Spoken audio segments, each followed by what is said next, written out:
বদলে যাচ্ছে বাংলাদেশের প্রতিবেশী বাস্তবতা। কক্সবাজার সীমান্তের উল্টো পাশে গঠিত হতে যাচ্ছে একটি স্বাধীন ও সার্বভৌম রাষ্ট্র।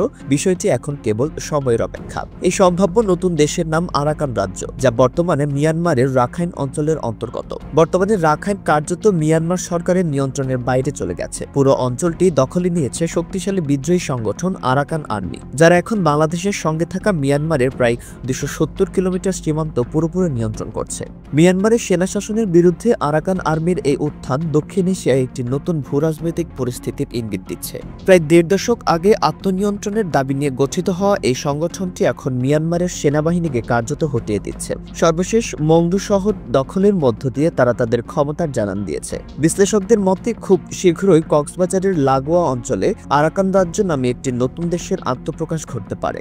রাখাইনের মূল জনগোষ্ঠী হল বৌদ্ধ ধর্মাবলম্বী রাখাইন জাতিগোষ্ঠী, যারা তাদের নিজস্ব ইতিহাস, সংস্কৃতি ও পরিচিতি রক্ষা করে একটি পৃথক রাষ্ট্র গঠনের স্বপ্ন দেখছে। আন্তর্জাতিক পর্যায়ে এই অঞ্চলের ভবিষ্যৎ ঘিরে কূটনৈতিক তৎপরতাও শুরু হয়েছে। ভারত ও চীনের মতো বৃহৎ শক্তিগুলো এরই মধ্যে আরাকান আর্মির সঙ্গে যোগাযোগ শুরু করেছে। তৎপর রয়েছে যুক্তরাষ্ট্র।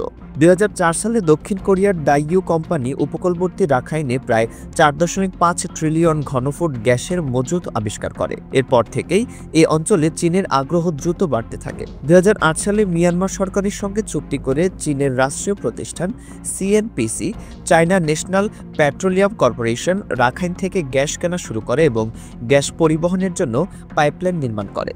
2013 সালে গ্যাস পরিবহন সংযোগ সম্পন্ন হলে রাখাইন উপকূলের কিয়াকফু বন্দর থেকে চীনের ইউনান প্রদেশ পর্যন্ত গ্যাস সরবরাহ শুরু হয়। রাখাইনের ভূরাজনৈতিক গুরুত্ব চীনের উচ্চভিলাষী ওয়ান বেল্ট ওয়ান রোড প্রকল্পের একটি গুরুত্বপূর্ণ অংশ।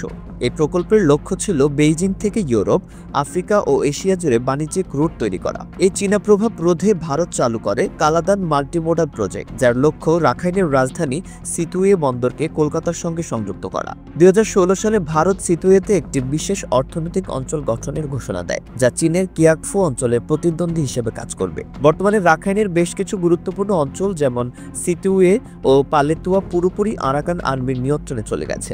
এই অঞ্চল দুটি ভারতের জন্য অত্যন্ত কৌশলগত, কারণ এখান থেকেই বাস্তবায়িত হচ্ছে ভারতের মাল্টিমোডাল ট্রানজিট প্রকল্প।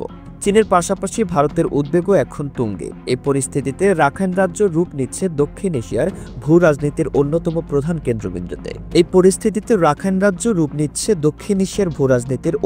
প্রধান কেন্দ্রবিন্দুতে।